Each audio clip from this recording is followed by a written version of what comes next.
오늘 성경 말씀은 창세기 49장 22절에서 26절입니다. 야곱의 생애를 잘 이해할 수 있게 해주는 사건을 들라고 하면 베델 사건과 야복 나루 사건을 꼽을 수 있을 것입니다. 형 에서를 피하여 도망가던 야곱에게 하나님이 꿈으로 나타나 그에게 복을 약속하신 일이 베델 사건입니다. 또 형 에서에게서 도망해 잘 살아보려고 했지만 결국 형 앞에 두려움으로 다시 서야 했던 야곱에게 하나님이 씨름을 걸어와 그의 이름을 바꾸어 항복하게 하신 일이 야복나루 사건입니다. 그러면 하나님의 손길을 통해 야곱은 어떤 사람으로 변화되었을까요? 성경의 위인들에게서 발견될 것이라 기대했던 빛나는 결실과는 다른 독특한 결실이 야곱에게서 맺혔습니다. 이 시간 하나님이 야곱으로 여러 과정을 겪게 하신 다음 그에게 어떤 결실을 이루셨는지 살펴보겠습니다. 창세기 49장에는 죽음을 앞둔 야곱이 아들들을 불러놓고 그들이 장차 겪을 일들을 말해주는 장면이 나옵니다. 야곱은 아들 한 사람 한 사람의 장래를 예언하며 그들에게 복을 빌어주는데 이 대목에서 야곱의 변화된 모습을 엿볼 수 있습니다. 22절 요셉은 무성한 가지 곧 샘 곁의 무성한 가지라 그 가지가 담을 넘었도다.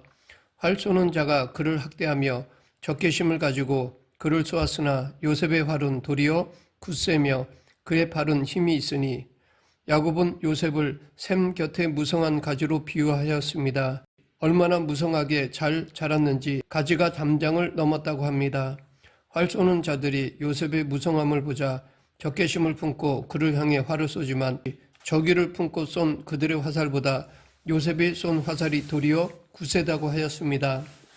야곱은 요셉의 활이 굳세며 그의 팔이 힘이 있는 이유를 본문 24절에서 말하고 있습니다. 요셉의 활은 도리어 굳세며 그의 말은 힘이 있으니 요셉의 전능자 이스라엘의 반석인 목자의 혼을 힘입음이라. 여기서 야곱은 요셉의 강함이 전능자의 손을 힘입었기 때문이라고 하였습니다. 그런데 이 전능자를 누구의 전능자라고 표현하고 있습니까? 야곱의 전능자라고 하였습니다. 야곱이 요셉을 축복하면서 자기 이름을 여기에 집어넣은 것입니다.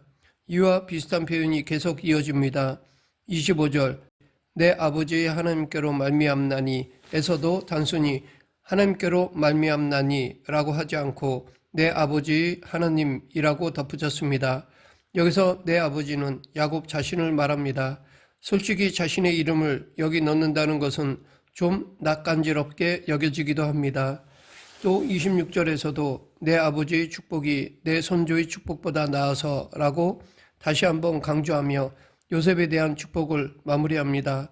복을 빌어주는 말 곳곳에 자신의 이름을 언급한 것을 보면 야곱은 자부심이 대단한 사람 같아 보입니다. 특히 여기서 야곱은 자기가 받은 복을 자기 선조들이 받은 복과 비교하고 있습니다. 야곱의 선조는 아브라함과 이삭입니다.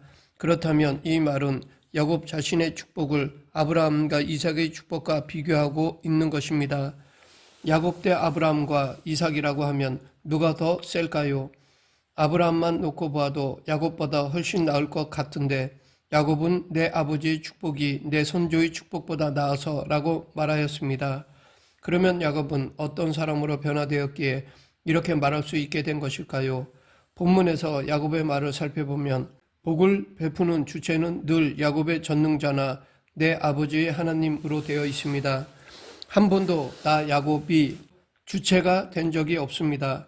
야곱은 이 일을 이루시는 주체를 자신이 아닌 하나님으로 인정하고 있는 것입니다. 그러하기에 내 아버지의 축복이 내 선조의 축복보다 나아서 라는 말은 내가 내 선조보다 더 잘났다 라는 말이 아닙니다. 복은 사람에게서 말미암지 않고 하나님에게서 말미암는다는 사실에 기초하여 야곱은 누가 더 잘났느냐라는 관점이 아니라 누가 하나님을 더 잘 아느냐라는 차원에서 말하고 있는 것입니다. 그러므로 이 말은 야곱이 자기 선조인 아브라함과 이삭보다 더 잘났고 훌륭하다는 자랑이 아니라 자기가 선조 아브라함과 이삭보다 하나님을 더 잘 안다는 고백인 것입니다. 결국 내 아버지가 내 손자보다 하나님을 더 잘 안다라고 하는 고백인데, 이 고백 역시 야곱이 자기 신앙의 우월함을 자랑하는 표현같이 보이지만 실상은 그렇지 않습니다. 야곱은 아브라함이나 이삭보다 자기가 하나님을 더 잘 안다라고 한 이유는 자신이 아브라함이나 이삭보다 하나님에게 매를 더 많이 맞아봤기 때문입니다. 이런 고통스러운 경험을 통해 야곱은 하나님을 더 깊이 알 수 있게 된 것입니다. 하나님은 야곱의 일생에 함께 하셔서 그를 당신을 아는 일에 이만큼 자신 있는 자로 만드셨습니다. 그러하기에 이 고백은 자신의 남다름을 자랑하는 허세가 아니라 아픔의 시간을 겪어낸 야곱의 간증인 것입니다. 하나님이 사람을 훈련하시고 연단하시는 목적은 당신이 누구인가를 알게 하는 데 있습니다. 하나님의 관심은 우리가 당신을 얼마나 아는가에 있습니다. 하나님을 아는 일에 매가 반드시 필요한 것은 아닙니다. 말로 해서 알아듣는 사람도 있습니다. 하지만 야곱은 매를 많이 맞았습니다. 반면에 그만큼 더 생생하게 하나님을 경험하게 되었습니다. 왜냐하면 징계만큼 하나님을 더 확실하게 알게 해주는 경험도 없기 때문입니다. 야곱은 이 일의 증인이며 내 아버지의 축복이 내 선조의 축복보다 나아서라는 표현은 그의 고통스러운 경험을 통해 결신된 고백인 것입니다. 야곱은 형 에서에게서 장자의 명분을 빼앗은 후 오히려 형 에서를 나의 주라고 부르며 자신을 형의 종으로까지 낮추는 굴욕을 경험하였습니다. 그가 아버지를 속이기 위해 염소 가죽을 팔과 목에 감고 들어가 복을 가로챈 일은 나중에 야곱의 아들들이 요셉을 팔아넘긴 후 이 일을 감추려 요셉의 옷에 염소의 피를 묻혀 요셉을 해친 것처럼 꾸몄습니다. 무엇보다도 야곱은 아버지의 축복을 받았지만 에서의 복수가 두려워 외삼촌 라반이 있는 바단 아람까지 도망쳐야 했습니다. 그곳에서 야곱을 기다리고 있는 것은 평탄한 삶이 아니었습니다. 외삼촌 라반의 속임으로 라헬을 얻기 위해 7년이 아닌 14년을 일해야 했습니다. 이뿐 아니라 외삼촌 라반은 야곱을 여러 번 속였습니다. 결국 야곱은 도망간 곳에서 다시 도망치듯 나와야 했습니다. 그런데 어렵게 결단하여 귀한 길에 들어선 야곱을 마중 나온 것은 장정 400명을 이끌고 오는 살기등등한 형 에서였습니다. 사면초가의 공포에 질린 야곱은 야복나루에서 홀로 섰습니다. 거기서 야곱은 하나님을 만나 이스라엘로 이름이 바뀌었습니다. 그러면 이것으로 야곱의 고통이 끝났을까요? 그렇지 않습니다. 창세기 34장에 보면 딸 디나의 비참한 사건이 나옵니다. 그러면 이 디나 사건이 왜 일어나게 되었을까요? 그 이유를 추정해 볼 수 있는 단서가 35장에 나옵니다. 35장 1절에서 하나님은 야곱에게 베델로 올라가서 거기 거주하고 형 에서로부터 도망하던 때에 나타났던 당신에게 제단을 쌓으라고 명하셨습니다. 여기서 하나님이 명하신 것은 두 가지입니다. 하나는 베델로 가서 거기 거주하라는 것이고 다른 하나는 베델에서 제단을 쌓으라는 것입니다. 하나님은 왜 이때 야곱에게 이런 명령을 내리셨을까요? 디나 사건이 일어나기 전인 창세기 33장 17절 이하를 보면 야곱이 밧단 아람에서 평안히 가나안 땅에 돌아왔다고 기록되어 있습니다. 이 야곱의 무사 귀환은 전에 그가 도망칠 때 베델에서 하나님에게 서원했던 내용과 상관이 있습니다. 이때 야곱은 하나님에게 하나님께서 저와 함께 계시고 제가 가는 이 길에서 저를 지켜주시고 먹을 것과 입을 것을 주시고 제가 평안하게 아버지 집으로 돌아가게 해주시면 여호와를 하나님으로 모실 것이고 제가 기둥으로 세운 이 돌이 하나님의 집이 될 것이며 하나님이 저에게 주신 모든 것에서 열의 하나를 하나님께 드리겠습니다 라고 서원하였습니다. 그런데 지금 야곱은 하나님의 집 베델에 있지 않고 세겜에 거하고 있었습니다. 즉 가나안에 평안히 이르렀으면서도 베델로 올라가 하나님을 섬기고 있지 않은 것입니다.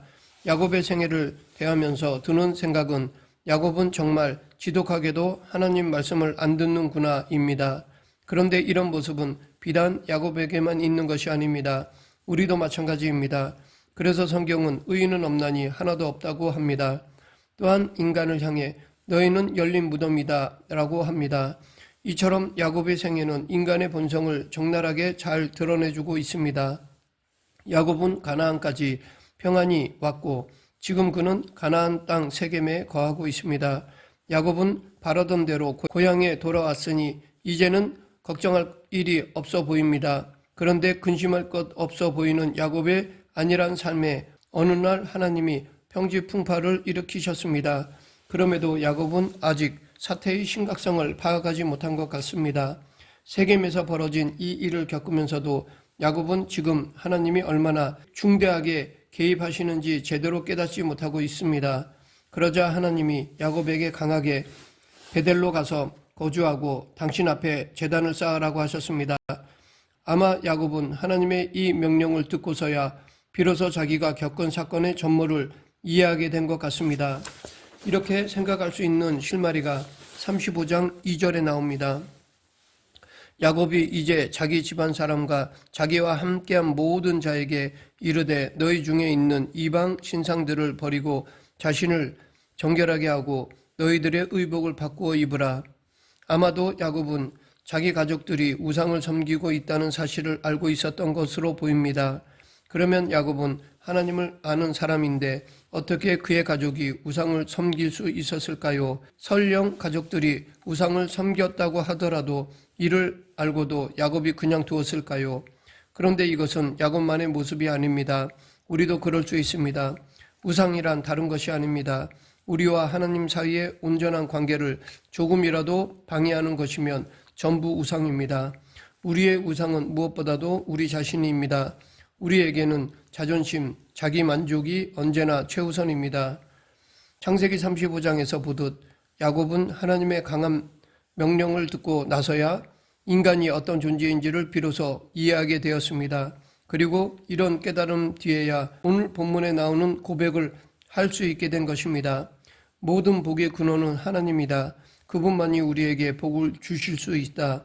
이 하나님을 가장 잘 안다고 할 수 있는 사람은 누구인가? 그것은 바로 나다. 이 말은 야곱이 바르게 잘 살았기 때문에 나온 고백이 아닙니다. 그가 하나님을 만족시켜 드렸기 때문에 나온 고백도 아닙니다. 역경과 고통의 시간을 거치며 이르게 된 고백입니다. 아브라함이 나의 하나님이라고 부르는 소리를 들으면 우리는 기가 죽지만 우리보다 훨씬 못해 보이는 야곱이 나의 하나님이라고 부르는 소리를 들으면 위로를 받습니다. 야곱이 서슴지 않고 나의 하나님이라고 부를 수 있는 하나님이라면 우리의 실수, 바보짓, 못난 행실 때문에 우리를 외면하실 하나님이 아니라는 것이 확실합니다. 이것이 내 아버지의 축복이 내 손주의 축복보다 낫다라는 야곱의 고백에 담긴 확신인 것입니다. 파란만장한 삶을 지나 이제 말년에 다다른 야곱의 생애를 통해 우리가 가져야 할 태도는 그래도 나는 야곱보다 낫지라고 하는 안도감이 아닙니다. 오히려 야곱이 나의 하나님이라고 외칠 수 있는 분이 우리 하나님이라면 왜 나라고 그렇게 외칠 수 없겠는가 하는 담대함을 얻어야 할 것입니다. 우리가 담대할 수 있는 근거는 우리 자신에게 있지 않습니다. 이런 존재를 이끌어 주시는 하나님의 사랑에 그 근거가 있습니다. 말씀을 맺겠습니다. 우리는 어디를 가든지 상대방을 축복해 줄 수 있습니다. 나 정도 되니까 너를 축복해 줄 수 있다라는 우월함에서가 아니라 못난 자도 구원하시고 용서하시고 인도하시는 하나님의 은혜를 나보다 많이 깨달은 사람은 아마 없을 것이다 라는 하나님의 자비와 긍휼에 근거한 담대함이 있기 때문입니다. 이 복음을 전하고자 성경이 야곱의 생애를 기록한 것입니다. 우리도 하나님의 자비와 긍휼에 근거한 담대함으로 살아가는 성도가 되길 간절히 축원합니다. 기도하겠습니다. 생사화복을 주관하시는 하나님 아버지, 어리석고 부족한 저희들을 하나님 나라의 백성으로 불러주심을 감사합니다. 하나님 자녀답게 십자가의 길을 걸어가는 저희 모두가 되게 하여 주시옵소서. 예수님 이름으로 기도드립니다. 아멘.